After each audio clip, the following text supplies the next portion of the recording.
Au nom du Père, du Fils et du Saint-Esprit, ainsi soit-il. Nous fêtons donc aujourd'hui la solennité de Sainte Jeanne d'Arc, qui est aussi la fête nationale de la France. Sainte Jeanne d'Arc a été béatifiée par Saint Pie X le 18 avril 1909. Elle a été canonisée par Benoît XV le 16 mai 1920 et déclarée patronne secondaire de la France par Pie XI le 2 mars 1922. On a dit et on a écrit énormément de choses sur Sainte Jeanne d'Arc, tant son épopée est extraordinaire, riche d'enseignements. Mais s'il est toujours instructif de détailler les exploits militaires de Jeanne, sa mission providentielle de libératrice nationale, ou encore son rôle de messagère de la politique divine, il y a dans sa courte vie un autre aspect fondamental et qui est souvent oublié, et même presque toujours incompris. C'est la part qu'a eue Jeanne au salut de la France comme victime, on peut même dire comme martyr, à l'imitation de Jésus-Christ. Et le choix que l'Église a fait de l'évangile de ce jour nous l'indique. Vous avez entendu, cet évangile nous parle de la croix de Jésus. Il faut prendre sa croix et suivre Jésus. Et de toutes les leçons que nous offre l'histoire de Jeanne d'Arc, c'est peut-être la plus importante à retenir, la plus profonde même, la plus surnaturelle en tout cas, et puis la plus intemporelle aussi. Et par conséquent, elle s'applique à tous les temps, et spécialement aux nôtres. Cet aspect de l'histoire de Jeanne jette une profonde lumière sur la pédagogie de Dieu dans la conduite des âmes, et dans la conduite du monde aussi. La manière d'agir du bon Dieu. C'est une manière mystérieuse, mais adorable. Comment Dieu fait-il pour sauver le monde pécheur? Eh bien, il le fait par la croix.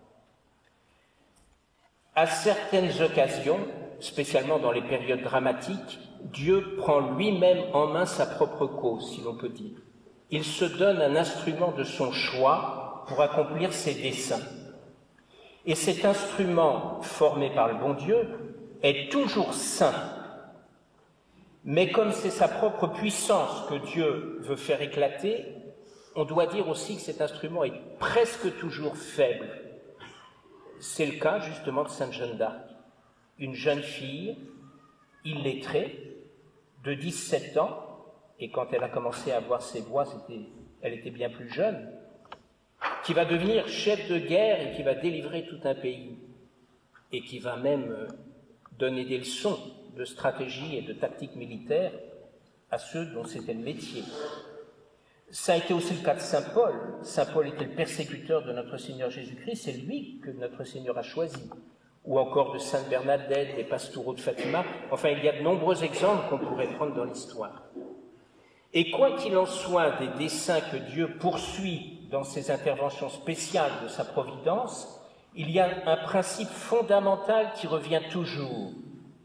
À travers l'instrument qu'il a choisi, Dieu veut nous faire comprendre deux choses.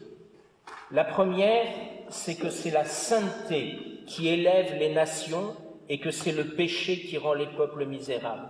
C'est une citation du livre des Proverbes. C'est la sainteté qui élève les nations, pas seulement les âmes, les nations. Et c'est le péché qui rend les peuples misérables. Le péché, c'est le grand mal, l'unique mal de l'humanité, la cause de tous ces malheurs.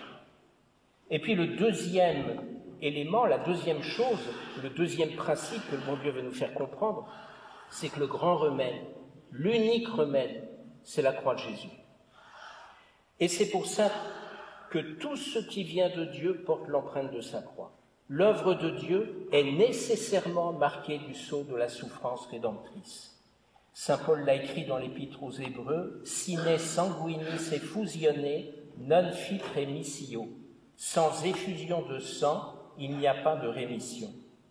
C'est une vérité qui nous fait un peu peur, mais qui est très profonde et qui est très vraie. Et l'exemple de Jésus-Christ en est la meilleure preuve. Le Sauveur a peu agi, mais il a beaucoup souffert.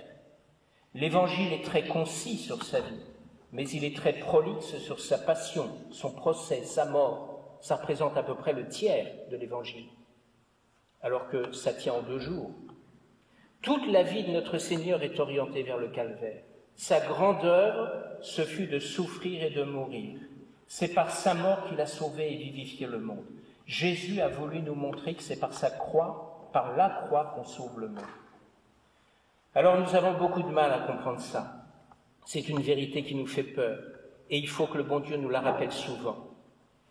Le chrétien est un disciple du crucifié. Il faut porter sa croix à la suite de notre Seigneur Jésus-Christ. C'est comme ça que notre vie est féconde. Le sacrifice fait partie de l'essence du christianisme.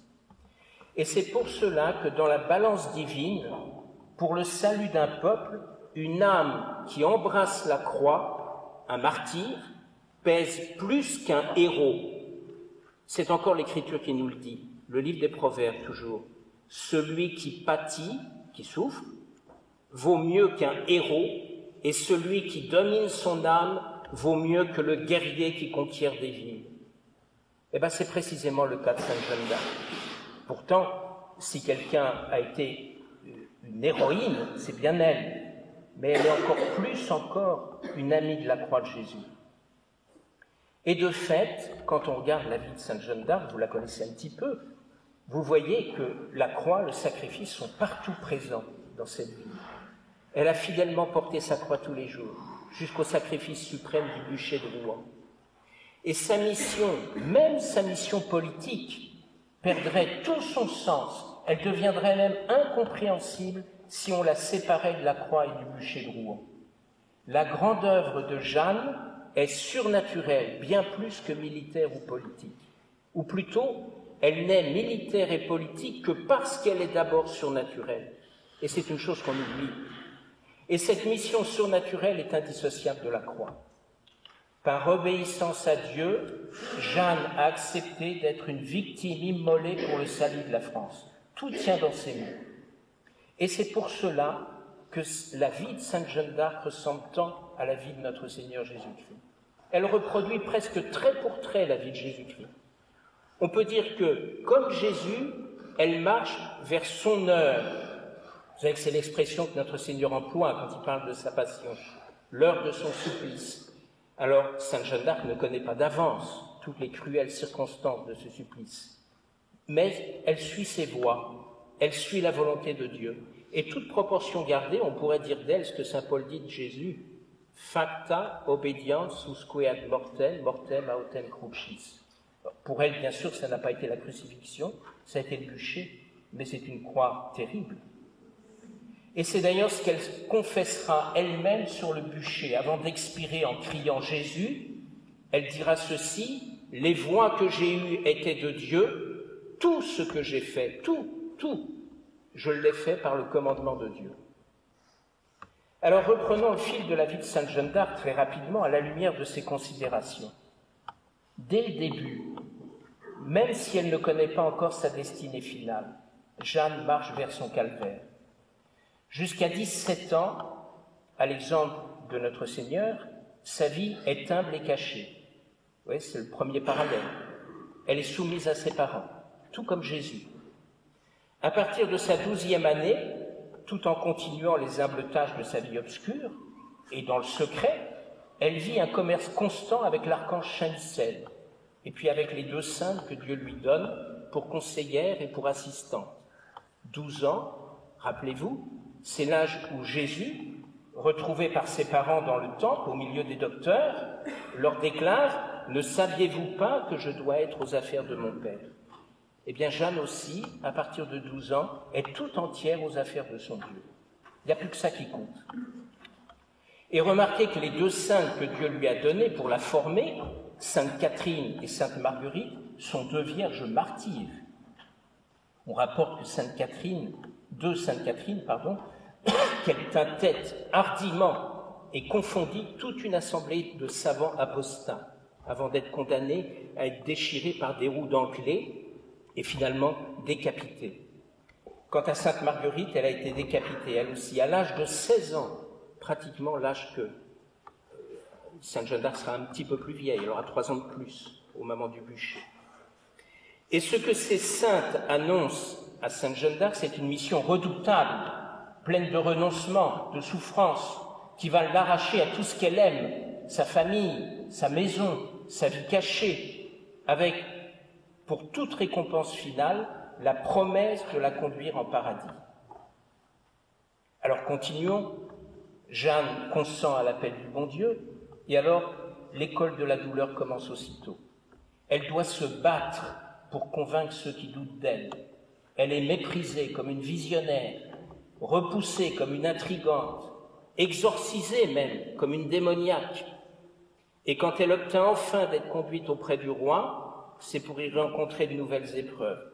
Plus pénibles encore, elle doit endurer des soupçons injurieux, des dédains humiliants, des incompréhensions jalouses, haineuses, y compris de la part des gens d'Église, qui auraient dû la favoriser, qui auraient dû favoriser sa mission divine, mais qui ne voyaient pas, et qui par permission divine, eux aussi ont été dans le camp de ceux qui ont douté d'elle. N'est-ce pas là encore l'écho de la vie de Jésus, lui dont les pharisiens disaient qu'il était un samaritain et un démon? Et en même temps, et c'est paradoxal, l'exemple des vertus de sainte Jeanne d'Arc, sa pureté notamment, son courage aussi dans les batailles, ses propos, ses paroles, si pleines de sagesse, tout cela jette tous ceux qui l'approchent dans la stupeur. La foule est émerveillée, on s'émerveille de ses victoires, de l'art de la guerre qu'elle déploie dans les batailles. D'où vient que cette jeune villageoise illettrée possède tant de qualités?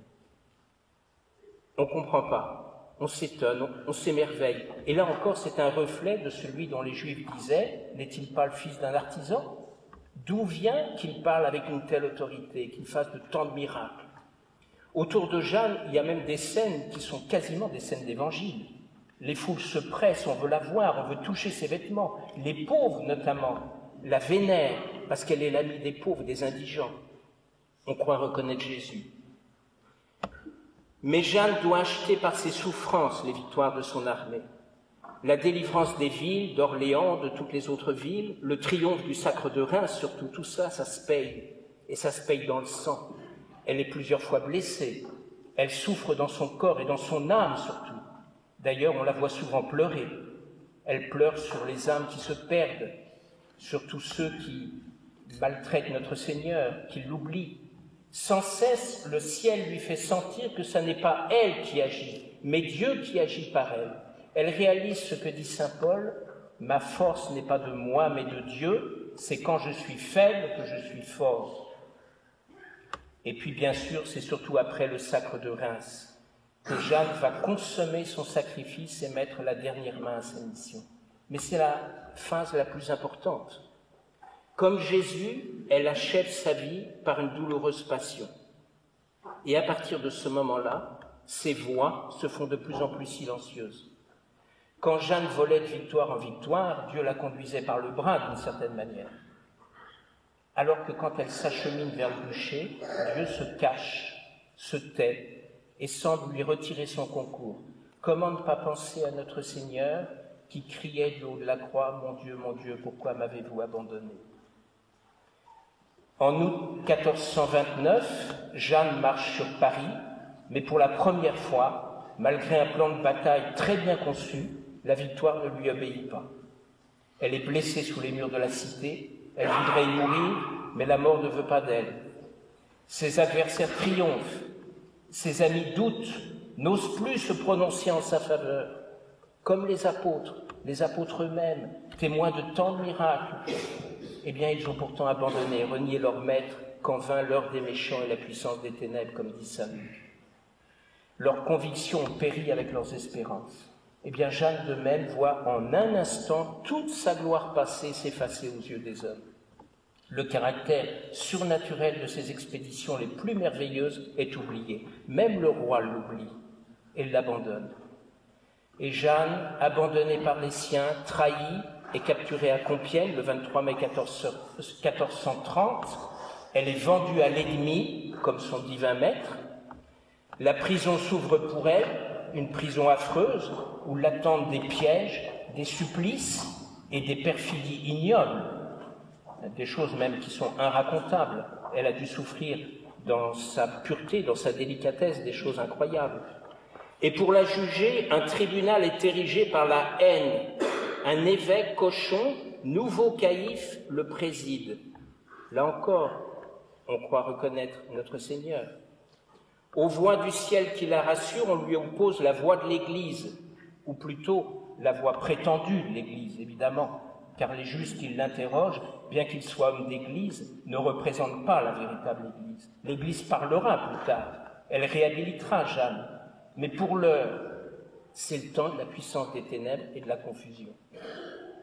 Comme Jésus, Jeanne est interrogée, jugée, condamnée, avec tout l'appareil des formes légales et cérémoniales imposant de l'orthodoxie officielle. Mais Jésus, lui, était Dieu. Elle n'est qu'une simple jeune fille, toute jeune encore, 19 ans.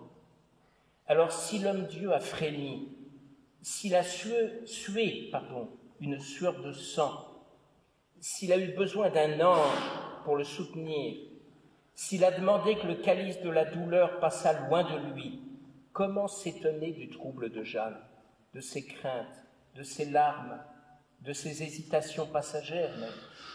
Loin de nous scandaliser, de trouver en elle cette horreur de la souffrance et de la mort qui vient de la nature.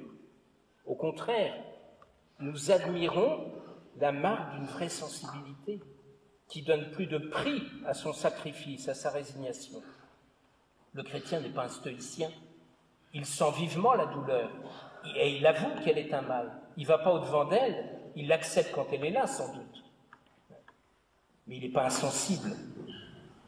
Bien d'autres traits encore pourraient montrer la ressemblance entre la mort de Jeanne et la mort de notre Seigneur Jésus-Christ.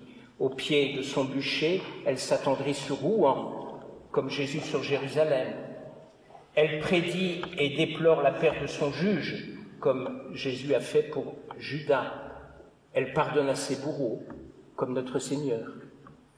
À sa demande, on lui donne un petit crucifix de bois, une petite croix de bois, qu'elle tient entre ses mains, qu'elle couvre de baisers, avant de la placer sur son sein. Et puis elle supplie qu'on tienne élevée devant elle la croix de procession de l'église voisine jusqu'au moment de sa mort, afin, dit-elle, que la croix où Dieu pendit soit en ma vie continuellement devant mes yeux. Et puis, vous le savez, elle meurt dans les flammes en criant plusieurs fois le saint nom de Jésus. Alors on peut vraiment dire qu'à la suite et à l'image de notre Seigneur, Jeanne d'Arc a vraiment été une victime immolée pour le salut de la France. Et demandons-nous, si Jeanne d'Arc, après le couronnement de Reims, était rentrée dans sa chaumière de Domrémy pour y retrouver les travaux champêtres qu'elle connaissait avant et qu'elle eut achevé ainsi ses jours, qu'en resterait-il aujourd'hui? Que pourrions-nous en dire? Des ombres se mêleraient aux rayons de sa gloire. Sa mémoire se partagerait entre la légende et l'histoire. On louerait peut-être encore l'héroïne, mais l'œuvre sainte, l'œuvre surnaturelle de Dieu, elle disparaîtrait complètement. L'essentiel serait perdu parce qu'il y manquerait le sceau de la croix. Vous voyez comme c'est bien l'essentiel. Et si on y réfléchit davantage, le mal qui menaçait la France au XVe siècle, c'était pas seulement, ni d'abord, un mal politique ou militaire, c'était un mal religieux. La France possédait un trésor beaucoup plus précieux que son indépendance territoriale. C'était sa foi catholique, son orthodoxie. Et c'est ce trésor qu'elle risquait de perdre. On l'a souvent dit, la France serait devenue anglaise. Un siècle plus tard, elle cessait d'être catholique. Ou bien si elle avait résisté à ses dominateurs, elle se serait précipitée comme l'Irlande dans des luttes et des calamités sans fin. On a fait remarquer justement que les juges anglais qui prononcèrent la sentence de Jeanne d'Arc ont prophétiquement signifié 100 ans à l'avance leur propre condamnation. Vous vous souvenez ce qui était écrit sur la mitre de Jeanne: hérétique, apostate, schismatique, mécréante de la foi catholique. Eh bien, c'est exactement ce que nous serions devenus. Ce sont exactement les qualificatifs qui conviennent à la rébellion anglicane. Et à ce péril religieux, il fallait un remède surnaturel.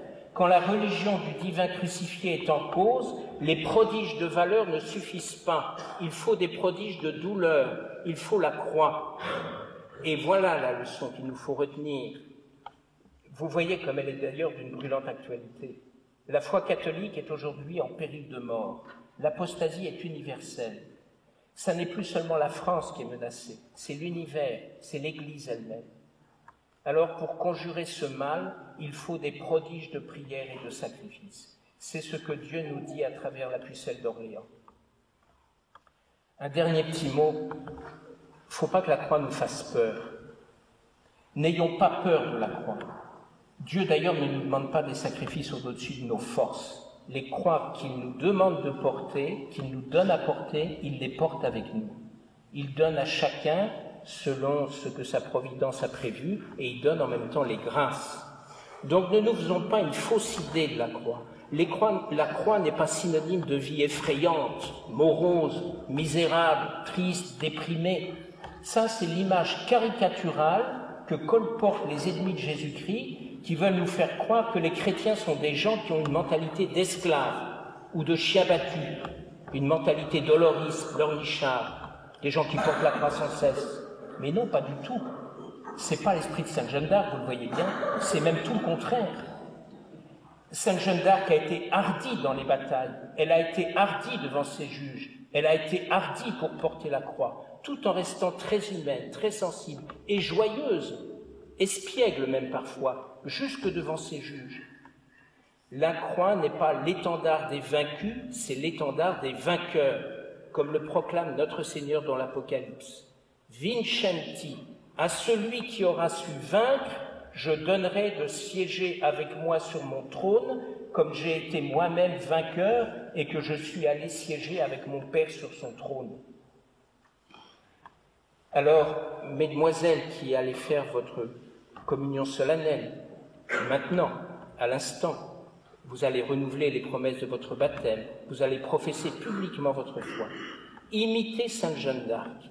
Placez-vous sous l'étendard de Jésus et Marie. C'étaient les deux noms qui étaient marqués sur son étendard, sur son gonfalon. Jesus Maria. Que votre vie soit vraiment une vie catholique, que vous soyez fidèle à cette profession que vous allez faire et que le bon Dieu et la Sainte Vierge vous donnent le courage de généreusement porter votre croix tous les jours de votre vie jusqu'au moment de la mort. Nous demanderons cette grâce pour vous au cours de cette messe. Au nom du Père et du Fils et du Saint-Esprit, ainsi soit-il.